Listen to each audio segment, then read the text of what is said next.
presented by Monabic Music। हे हो सुनै छो बोल ने की बात छै। कहलिया हमरा सिंहेश्वर के मेला जाना छै। भाग महाराज घर में पैसा नहीं कौड़ी आ बीच बाजार में दौड़ा दौड़ी। ना हम जेबे करबे तू कुछो कर। नहीं यही शोर लागले। Singing by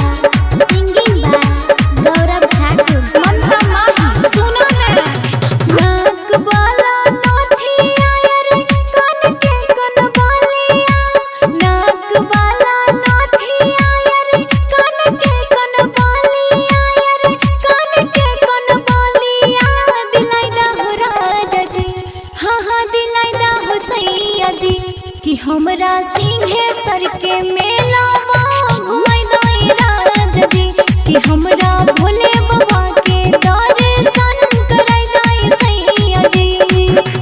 नहीं छै घर में खरची नहीं कर मन मारची। नहीं छै घर में खरची नहीं कर मन मारची नहीं कर मन मारची।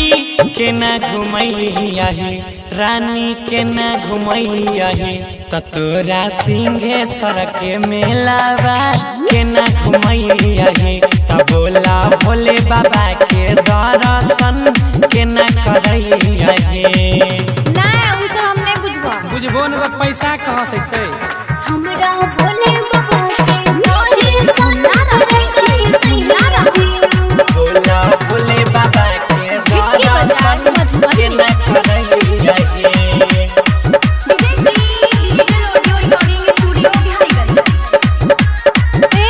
बोला ने करे छे हमरो मनवा हम कर दो दर्शनवा करे छे हमरो मनवा हम कर दो दर्शनवा हम कर दो दर्शनवा कराई दाई राजा जी हाँ कराई दाई सैया जी कि हमरा सिंहेश्वर के मेलावा घुमाई दाई राजा जी कि हमरा भोले बाबा के दर्शन कराई दाई सैया जी।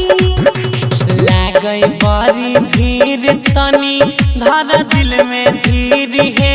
लागई बड़ी भीड़ तनी धर दिल में धीर है धर दिल में धीर है। के न घुमैया है बोला न के न घुमैया है त तोरा सिंहेश्वर के मेलावा के न घुमैया है।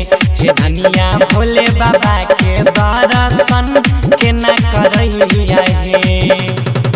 खाली कमेबे त करबो कमेबै न त खैबो की। हमरा भोले बाबा के दर्शन कराई दाई सैया जी। बोला भोले बाबा के दर्शन के न करैया है। सब को जाय रहल छै जाय दो हमें की करबै।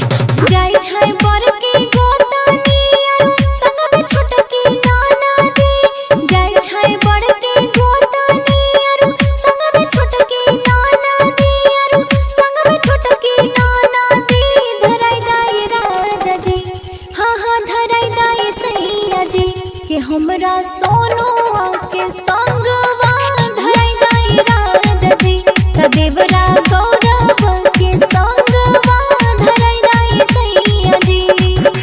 धारा नहीं है जीत देवा सब कुछ खरीद है।